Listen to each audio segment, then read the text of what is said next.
عمران خان نے مجھے آج بہت اصرار سے پارٹی میں شامل ہونے کے لیے، آج انہوں نے پہلے بھی کہتے رہے لیکن آج انہوں نے بہت اصرار کر کے کہا ہے کہ پارٹی کو آپ کی ضرورت ہے، ملک اور قوم کو آپ کی ضرورت ہے،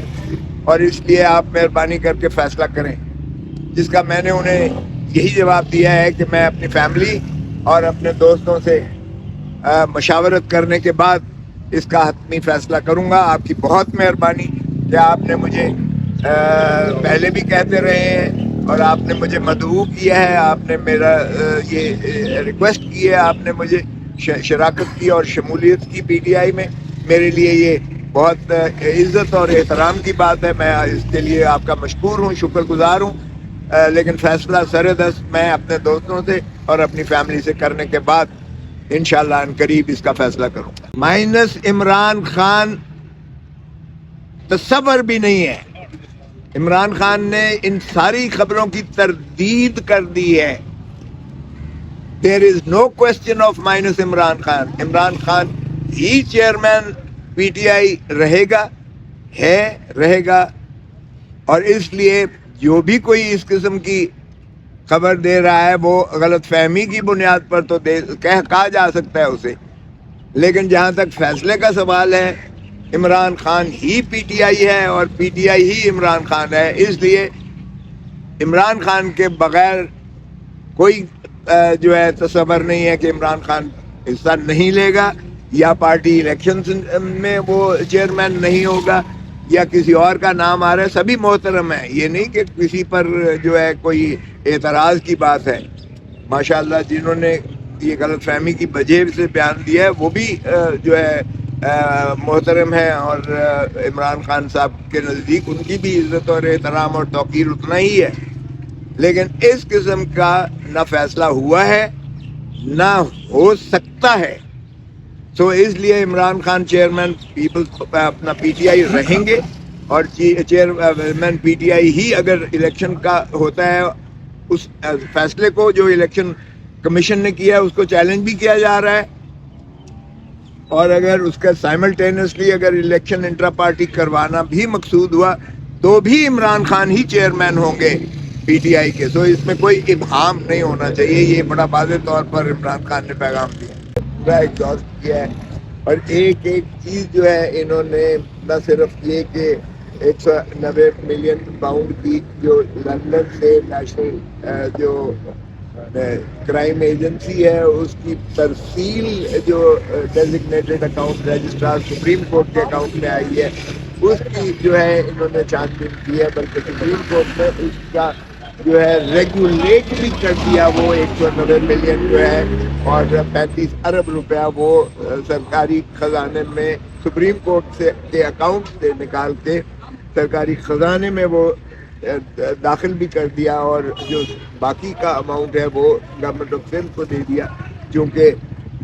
ملک ریاض یا بحریہ ٹرسٹ بحریہ ٹاؤن جو لمیٹڈ ہے اس کا جو سپریم کورٹ نے فیصلہ کیا تھا کہ سندھ کی زمین کے اخرانے میں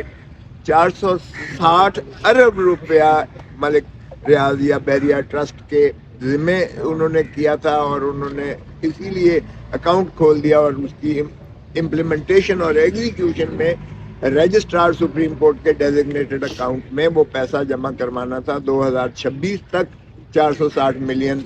جو ہے 460 ارب روپیہ وہ انہوں نے جمع کروانا ہے بحریہ ٹرسٹ میں، تو وہ اس سلسلے میں وہ داخل کیا جا رہا تھا۔ اس لیے اس میں ثابت ہو گیا کہ ایک دھیلا جو ہے وہ عمران خان نے گین اس میں نہیں کیا، نہ حکومت کسی اور وزیر یا کسی جو ہے آپ کے ایسٹ ریکوری یونٹ کے کسی بندے کا کوئی تعلق تھا۔ ایک تو یہ ثابت ہو گیا بالکل واضح طور پر اس تفتیش میں آ گیا۔ دوسرا یہ تھا کہ القادر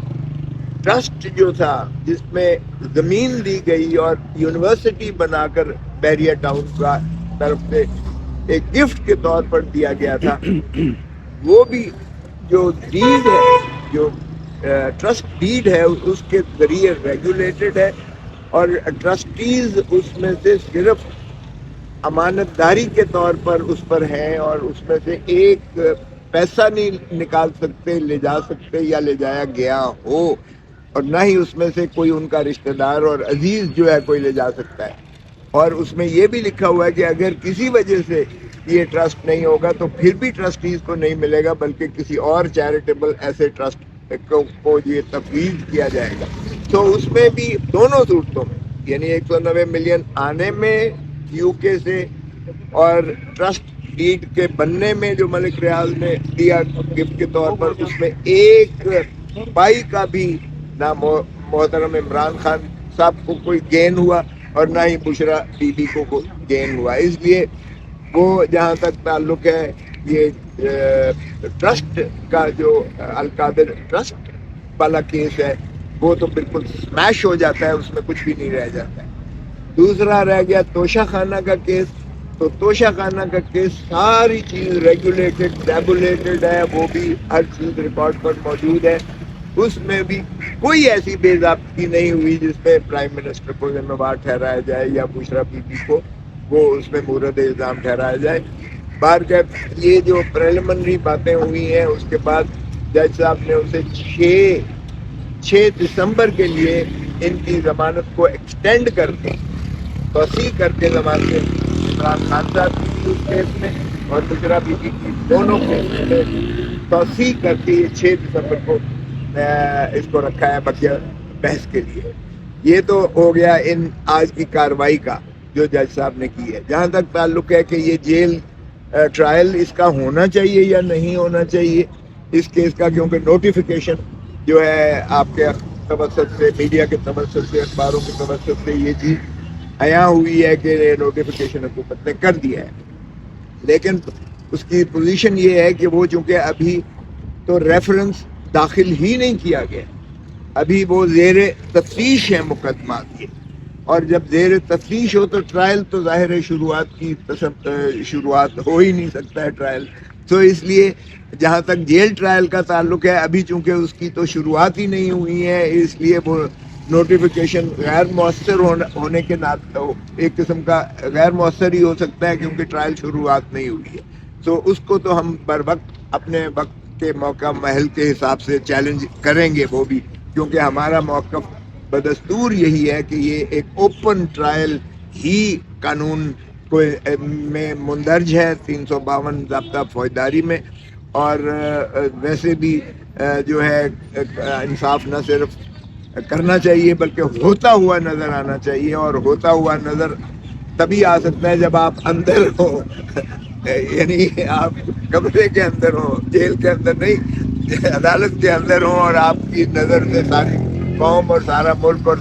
دنیا ساری اس کو دیکھ رہی ہو کہ انصاف ہو رہا ہے۔ چونکہ آپ کو رسائی نہیں ہے، پبلک کو رسائی نہیں ہے، وکلاء کو رسائی نہیں ہے، تو ایسے میں جو ہے جیل ٹرائل ہمیں بالکل قابل قبول نہیں ہے، اور نہ ہی وہ انصاف کے قتل کے مترادف ہوگا، تو وہ اس کو وقت پر چلے گا۔